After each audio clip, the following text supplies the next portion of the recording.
can't address national issues, which is, community organizations are often shackled with that. And the concept that drove Acorn, and I still believe very strongly, is if you put enough pieces together, that changes in a radical way. We may not have the ability in the kind of climate congressionally that exists today to pass new laws. But it turns out within existing formations, existing legal structures, there are huge opportunities to increase citizen wealth. That list is every state and who's eligible and who isn't. For things like earned income tax credits, LIHEAP, which is low-income energy assistance, food stamps. Here's Ohio, since I knew I was talking to Ohioans and you all would care about this. Left on the table in Ohio, almost $3 billion that could be in people's pockets. And no, they can't repeal many of these laws because they're federal. And they might like to, but you can't. Nationally, it just gets worse, and I won't, make you wallow in it, but $83 billion, if you add state to state, $83 billion in just these half dozen programs exist for people to receive, and they aren't getting it. And part of what we did is try to create campaigns and activities for people to access those benefits. Another important, I think, one of the most important accomplishments in Acorn's time when I was there was building community labor alliances to deal with what we call living wage campaigns. Once again, I'm going to use Ohio and Florida as examples. We were involved in about 125 campaigns. We ended up winning some level of about 100. They were small in some places as contract campaigns where maybe 200 or 300 workers got a little bit of an increase. Certainly that's not the revolution in our time. But what made a difference at the end of the day was when we started moving to what I believed were geographical plans. And my brothers and sisters in labor would understand that living wage campaigns were essentially prevailing wage campaigns. How do we move prevailing wages up from the bottom?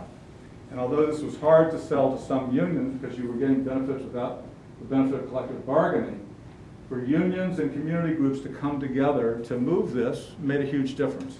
Here in Ohio, Acorn led the effort, along with many allies, to put a proposition on the ballot in 2006, which moved the minimum wage in the state from $5.15 to $7.25. In Florida, 2 years before, 2004, a similar thing only moved $1. We're very pragmatic about it. But if you look at and this is where this is so fancy, this is such fun. Watch this. You look at that. Did you see that? I can't believe it.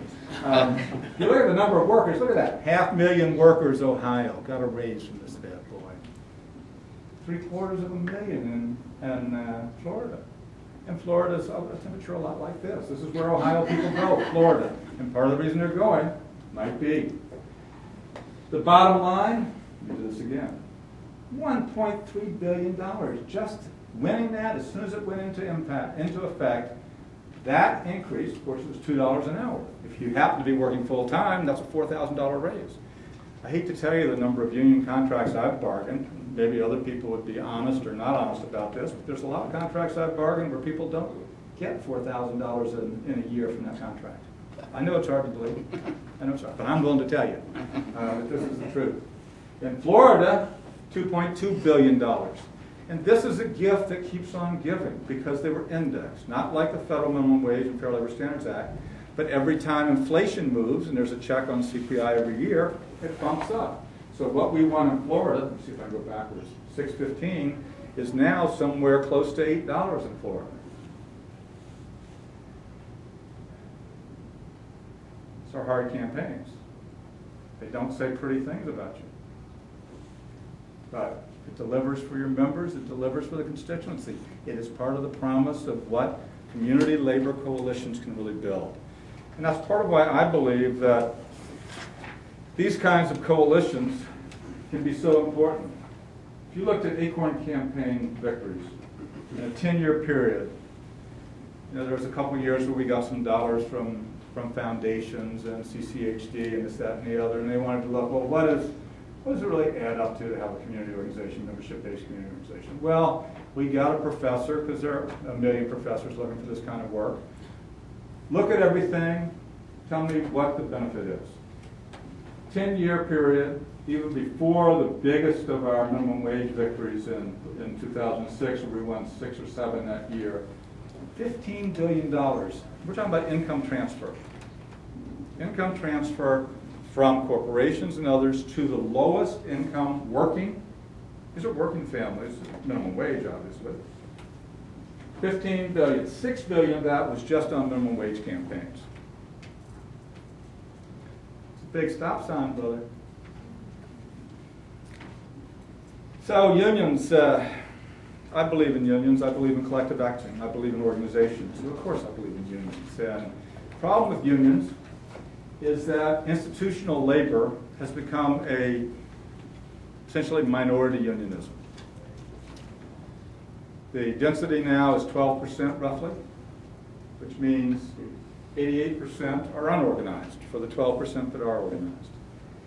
So unfortunately, unions have become elite institutions that where workers increasingly don't have the experience with collective action, so are disconnected from that, and many times they don't see unions as a solution to the issues that they would normally, by default, have believed was the natural place to move. And this starts showing up more and more. Look at this, public sector workers, that's where we have the most density. Private sector, we have the least. This wasn't part of my remarks, but I just love doing this. Look at this, 7.2 million union members in the private sector. That's 1 million workers less than the current number of workers unemployed in the United States of America. We have 8.2. Hey, it's getting better. Obama's got a better chance.